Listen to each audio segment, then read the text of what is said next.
वळत आणखीन एका राजकीय घडामोडीकडे। देशाचे पंतप्रधान मोदी यांचा महाराष्ट्रात झंझावाती दौरा झाला। 16 ठिकाणी गेले, तिथे त्यांनी भाषणं केली आणि त्यांनी त्यांच्या भाषणात आपलं नाव घेतलं, आपल्यावर टीका केली। हे आपलं भाग्यच असा टोला शरद पवारांनी बारामतीत लगावला। शरद पवारांनी बारामती तालुक्यातल्या निंबूमध्ये वडगाव, निंबाळकर, कोराळे, माळेगाव या ठिकाणी ग्रामस्थांशी संवाद साधला।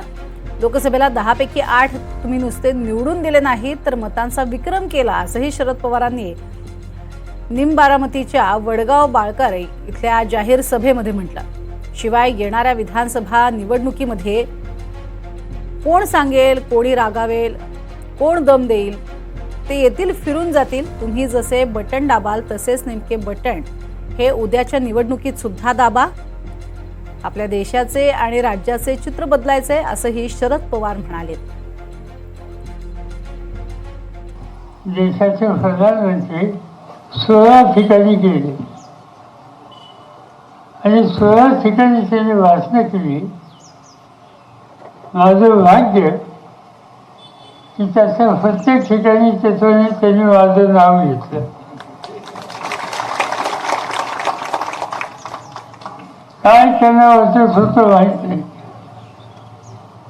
पण ते माझं नाव घेत असत, टीका करत असत।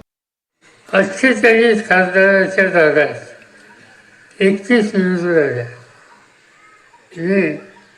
10 खासदाराच्या विरोधात उभी केली, 8 निवडून आले।